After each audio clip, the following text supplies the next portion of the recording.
Viewers, আসসালামু আলাইকুম। আশা করি সকলে ভালো আছেন। আজকে এখন আমি আছি মাদারীপুরে, আর এখন এই রাত্রেবেলা আমরা যাচ্ছি মাদারীপুর লেক পাড়ে। আর এই লেক পাড়ের ভিউটা আমি আপনাদেরকে দেখানোর চেষ্টা করব।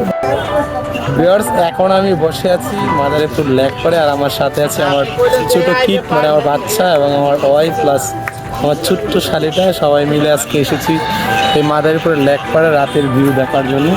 আর সবসময় এই জায়গাটা খুব ব্যস্ততার মধ্যে থাকে, কারণ সবাই এই জায়গাটা অনেকটাই পছন্দ করে। কারণ যারা যারা এই জায়গায় নতুন আসে অবশ্যই সকালে এই জায়গাটা সময় কাটানোর চেষ্টা করে। এখন আমি আপনাদেরকে দেখাচ্ছি মাদারীপুরের লেক পাড়ের সৌন্দর্য। এই লেক পাড়ের দিঘিটির নাম ছিল শুকুনি দিঘি, আর এর আয়তন 1,01,172 বর্গমিটার, দৈর্ঘ্য 486 মিটার ও প্রস্থ 198 মিটার। 1943 সালে মাদারীপুর শহরকে প্রমত্তা আরিয়াল খান নদের পার থেকে নতুন করে স্থাপনের জন্য দক্ষিণে সরিয়ে আনার লক্ষ্যে এই দিঘিটি খনন করা হয়। কাগজপত্রে এর নাম শুকুনি দিঘি হলেও স্থানীয়দের কাছে এটি মাদারীপুর লেক নামে পরিচিত। আর এইদিকে আমি আসার সাথে সাথে আমার মেয়ে তাকে বেলুন কিনে দিতে হবে, সেজন্য সে আমাকে জোরপূর্বক নিয়ে যাচ্ছিল এবং তার বেলুন লাগবেই। খুব চেষ্টা করছিলাম না কিনে দেওয়ার জন্য, কিন্তু সে তো নাসুর বান্দা, তাকে এই বেলুনটা কিনে দিতেই হবে।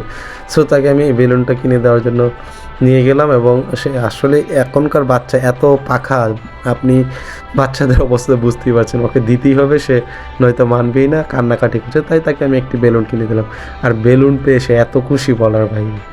তাছাড়া আমার মেয়েকে নিয়ে টুকটাক এদিকে হাঁটাচড়া করলাম, প্লাস মেয়েকে নিয়ে একটু আড্ডা দিলাম।